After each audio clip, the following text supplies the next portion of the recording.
welcome everyone. First of all, thank you so much. I see a lot of faces of people that have been here pretty much the entire day. I know it's been a huge slog. So, really big thank you for attending and engaging. We have, this is just the Urban Ag Roundtable, Community Agricultural Roundtable. So, anything that was spoken upon today we can discuss. We've actually got some presenters that have rejoined us for the roundtable. So if you have any questions for them, we can discuss those as well. But this is more of an opportunity for everyone to talk about some of the great ideas or things that were talked about today. And then if you fill the whole time, that's great. If we get through like 20, 30 minutes or something and everyone feels like they have been fulfilled, we can head out into the beautiful sunshine. So I am not as knowledgeable about the community and urban ag space. I am not going to try to like moderate or anything. So the floor is open.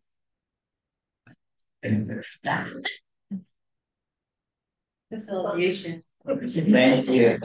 I do not know enough. I just get myself in trouble with community ag.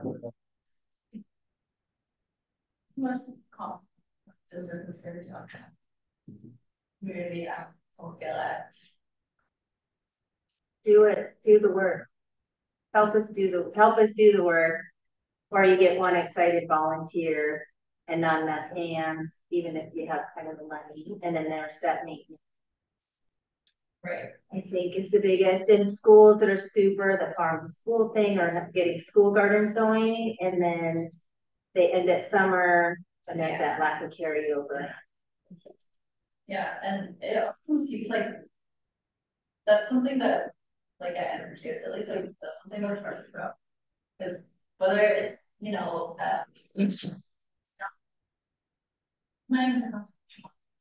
but then very good one, but then it kind of falls off. Like Pedro like didn't get managed during COVID and so gosh, or whatever it is, right? And so that's something like we make a point with like planners, like that needs to be expected for like 5% in your plan. Like they need to, and so for something like we were just talking about Pedro. And so like for something like Pedro, like yeah, it's ideal to, do it next generation. Overplan, cheating and like three developments together, but what's gonna be realistic to manage? They're gonna be practical. And so, yeah, for sure. And so, like, just like examples like that of, thinking it through, having the conversations. And so that's where, like, the O&M side of it, like, that kind of gets super fun. Right? Like, we want to do this thing, we want to do it now, we need people to help us. But, yeah, so for the training side of it, people, it's like, okay, let's talk about the mini. 1 year, 5 years, 10 years. We could have been that. Does anybody else come up with any ideas for it? I think one of the challenges with organizations, particularly young nonprofit organizations, is that they may be the baby of one really enthusiastic. And when that person, for whatever reason, leads the nonprofits, like fades away because they don't have systems in place, whatever, to like sustain what they're doing. And similar to like school gardens, right? Where they're like 2 or 3 PTA people that are just like gung ho, and then their kids leave and go to junior high, and they're like, "Oh, see you later." I mean, it really is a challenge, and so if you're working with organizations and you can kind of identify like who are the incoming people and could you mentor that person so that this project continues. When you like maybe if you retire or you exit or something happens to you, that it's still going to continue. Because I mean, even Dan Larson at the garden at the cow farm, their summer break is the month of August, which if you think about growing, so they come back and they've got zucchini and cucumbers. But now because they have a relationship with the cleaning outfit and they've got they've got somebody who is very on top of it. My hope is that they'll take that listing so that when they come back in September, they'll still have something like being productive as opposed to just like having it, weedy and overgrown and gone to seed and so that, but it is a tough thing. I think it just takes time to build those relationships, but everybody's so excited when there's that excitement going that I think that's where people I think need to help in is that planning piece. Beyond that initial excitement, you have some funding and then really how's that going to fit? That's what we run into is you have the funding, you have some excitement, people are there, you install, school goes out, or that critical volunteer that's rallying moves on. And from a district standpoint, having that point person staff has been very difficult. Maintaining that point person staff because they're running off doing 16 other things in the next year, and getting that support for that one person to really take the lead. That's been difficult for us as well. I think procedures in place, something that we're focusing on. We're still not there, but say something happens to me, there's information, but not all together. So I think having something like that for a basic community environment, like this is when we start, this is who to get started. This is moving cars. Transition piece spot. Yeah, and I also think just there is always the excitement at the start of the oh, it's gonna be so cool. Yeah. But also encouraging people maybe bite off the smaller chunk at first and see how it goes. Right? You don't have to do everything all at once. This is one out. Right? Try this and see how it goes. See how the win goes. And then come back. We're always gonna have one with and well, the other thing too, this goes for farming, is that I used to teach the cultivating success class, and we did it in person. It's a great opportunity for us to gather a cohort of people together. Because we're a Navy community, we have a lot of people who are non-traditional new and beginning farmers because they're in their 40s and they're retiring from their own property, and now they're thinking about what is their next thing, right? And many of them decide they want to be farmers. Because I got 5 acres and I can grow stuff. And so, building that community of support, but also creating really accurate expectations. Some one guy said, "Hey, I got 5 acres. I'm gonna plant green beans." And I said, "What else are you gonna plant?" "I just want to plant green beans." I'm like, "I would like you to think about what it takes to harvest 5 acres of green beans." And he just really couldn't get his head wrapped around that. His wife, fortunately, was more cooler head about this. But he was literally ready to run out because, I can sell them to the grocery stores. And I'm like, 5 acres of green beans is a lot of beans to pick by hand. So accurate expectations and that's where I think Pierce's Farm Foundations is so great because it gives people, even if it's only 6 hours a week, it gives people an opportunity to experience what it's like to work hard in the sun and just, because you always have to eat. There's always weeding and it's hard work. I mean, we would love to do something like that Grace Project. We're kind of figuring out what that might be our next thing, but getting people the experience and the real experience about what it's actually like to farm is really important.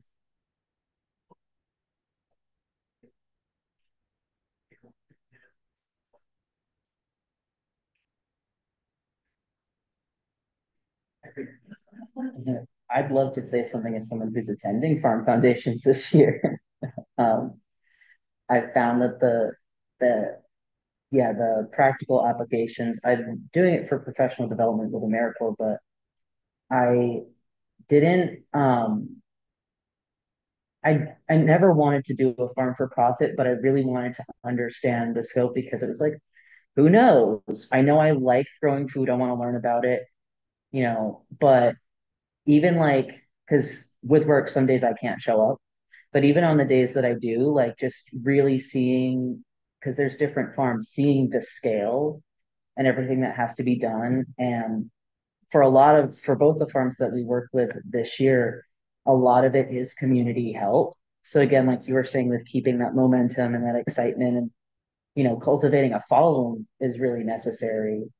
Um, and I don't know how either does it, even knowing everything that they do to put into it, but it's constant maintenance for sure.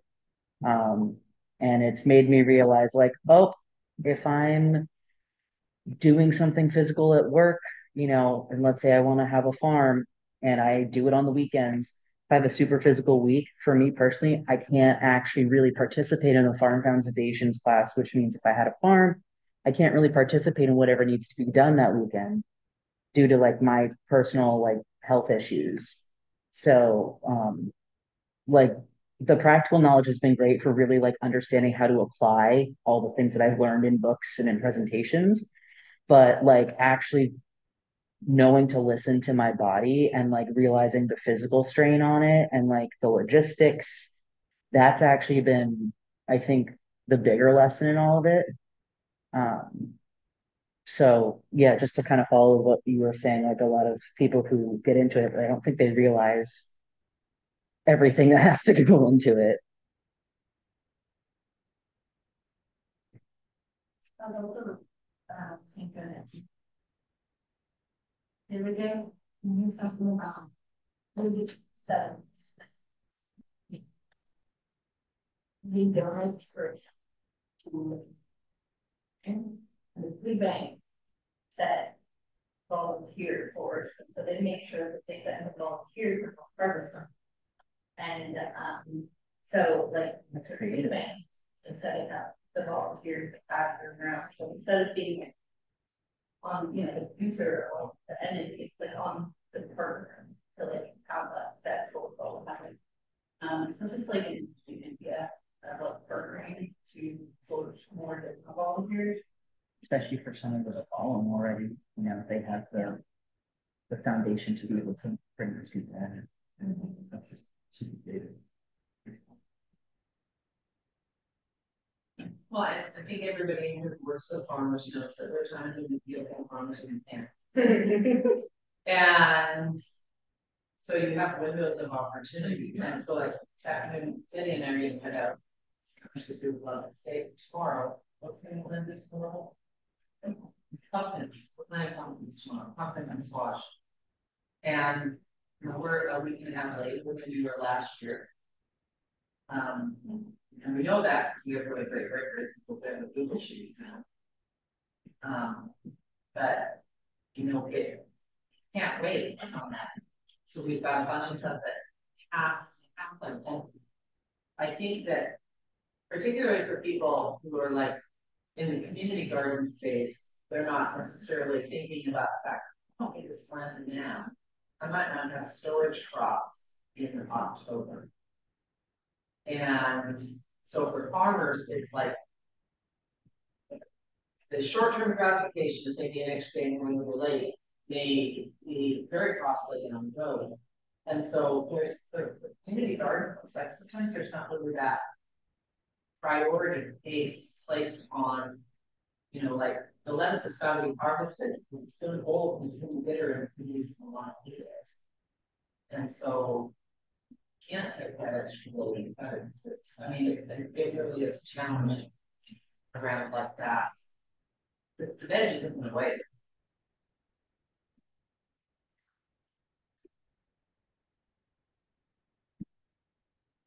I was listening to Zoom, just a reminder to anyone if they're farther from the owl, just try to project a little bit because it's a little hard to hear some of those people.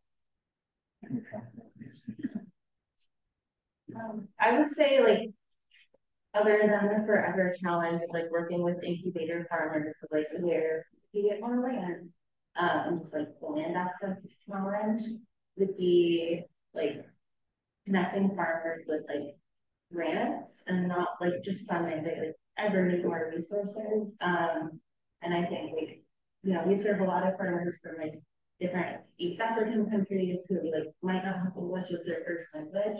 And like we don't have the capacity to like sit down and like, you know, like co-write grants with them. But you know, some of these like bigger grants that come with big dollars are really technical and like, you know, have like super jargony language in them. And so I think that's just kind of challenge is like, you know, when we're able to like share out some grants and share out some resources that help, without actually being able to like offer, you know, that kind of really time consuming, almost like hand-holding with grant applications. I think that's just been a challenge that people were like afraid of it. I would say that Impact Northwest, based in Seattle, is able to offer that kind of support. They are also through PNCD. I mean, I know that they have even has a lot of resources that other districts don't have through the local initiative in them.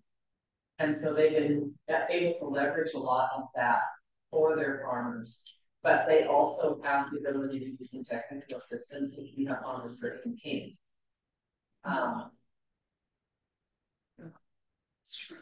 Having patients for the WSDA, it's becoming increasingly competitive. The first few rounds they had those. The last round they had $6 million and they had $61 million in requests. So it's getting harder and harder to access that funding. You mentioned in your presentation, right, about how big some farmers they would grant applications. How does that, like, you're like, yeah, how's that been? How do you see that growing? Maybe? Yeah, right. Well, one grant that we had success in was I think it was a WSCA, just like compost reimbursement grant. And so that one was like fairly simple and straightforward. And so I just looked at one of the farmers and like filled it out together. But then, you know, he like again for thinking maybe the infrastructure grant or something that was way more in depth that needed like quite a bit of plan and demonstrating like the budget and that. And you know, just like killing 12 pots and all the other things that we got going on. There's no way I can like take the however many hours it was going to do that. So I think in the past, our supervisor Kristen said that we used to have contact with people that could help with grant writing. And so I think that's my hope for the future. And then we get more funding to be able to contact that with them. I think particularly with the record, kind of like touch on the cultural shop they're doing, like having people that not only can like bridge this like that, but also fulfill that. Because I think, you know, a lot of the farmers have like farms overseas in different countries for many years, but I have the same words for the practices here. And so also some of the that kind of translate something in kind of their like kind of like acknowledge their expertise within it. A partnership that worked somewhere else that I worked, we were working with non-English speaking farmers was partnering with the university for students who were learning languages or majoring in those languages, their volunteer hours to come out on site visits and translate. And then NRCS has some good translation programs if we'll do NRCS competence. Yeah, and so like for us, we have all field office and you know, they don't speak English, and so basically they point out whatever, like there's things. They translate from phone, and I don't know. Or it out there. We should grant. It doesn't. It doesn't. It's only for fun. Yeah. But you can also do in-person translation in that way too. It takes time, but there's a budget for it each state. Yeah. But it only is for farm bill programs. Yeah.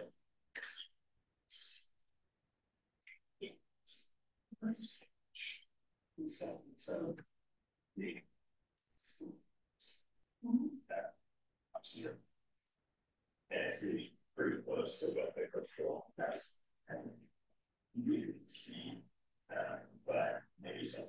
Maybe we're about to say the other counties has, which was terrible. Maybe they're using things.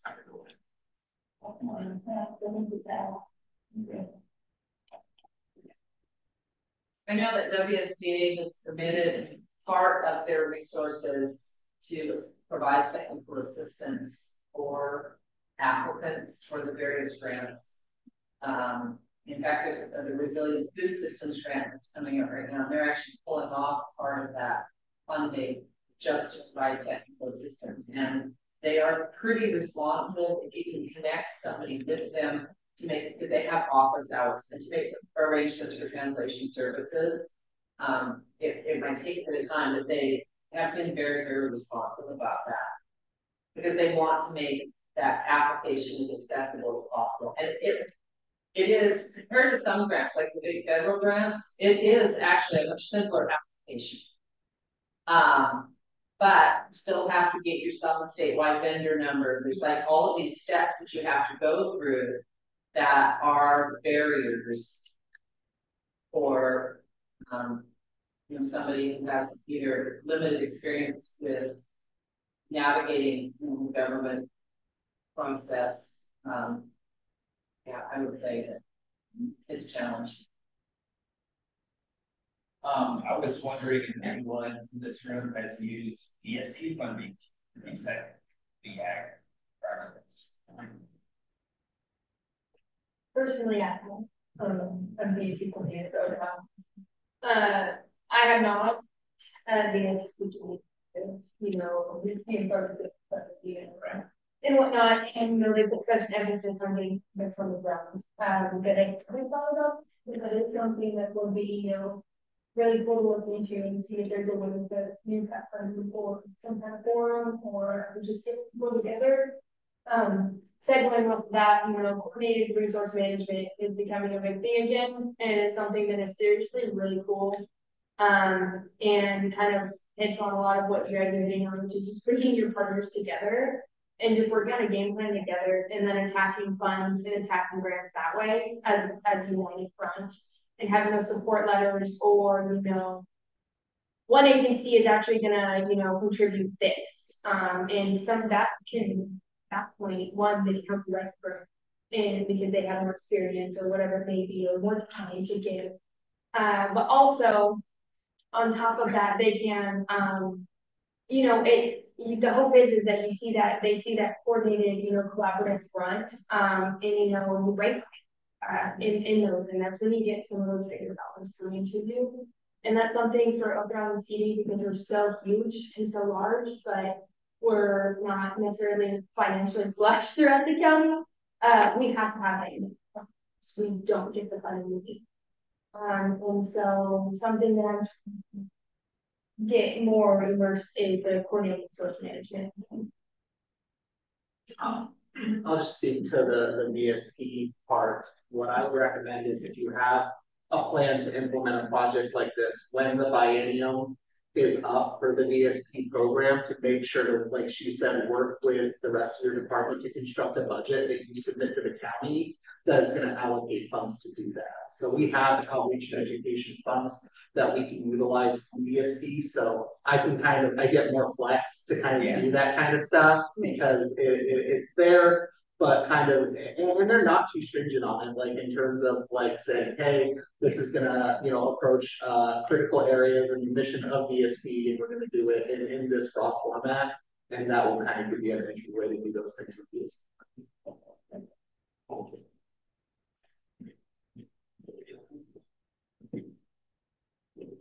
Another thing that's kind of coming down the pipe is, how many of you are familiar with the Washington Food Policy Forum?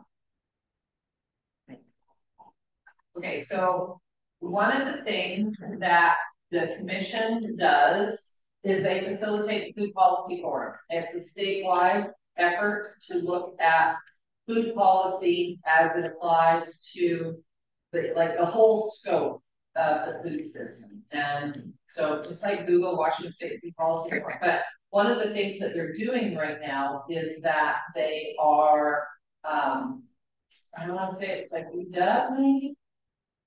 They are doing an assessment of like local food policy forums, local food systems groups that are, operating, like maybe ag commissions that are operating in individual counties to kind of like get a lay of the land around interviews.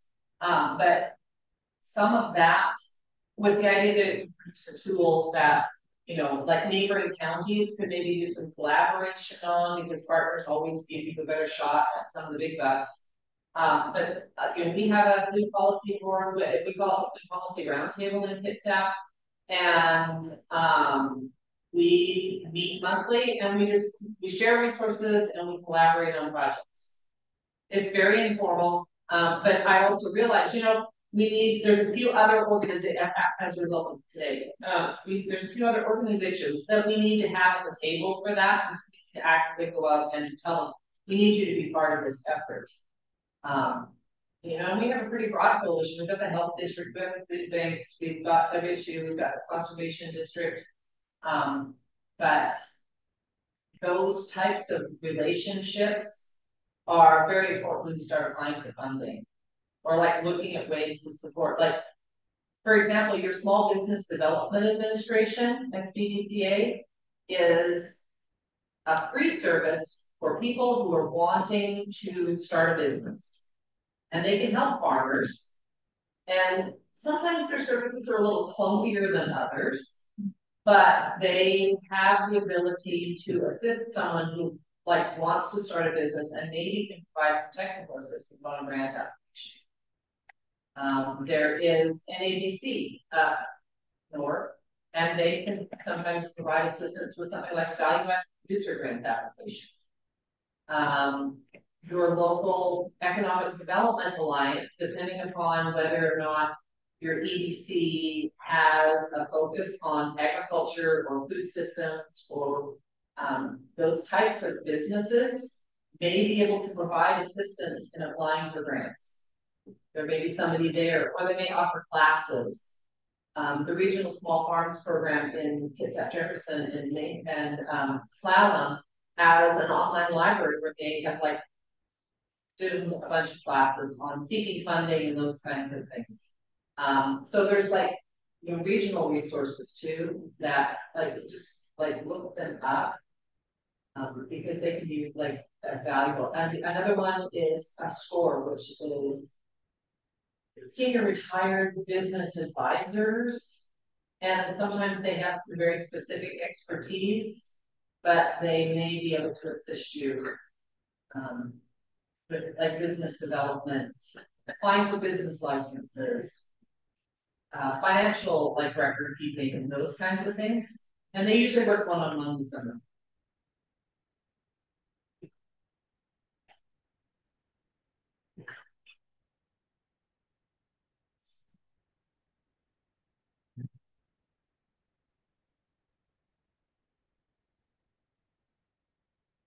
All right.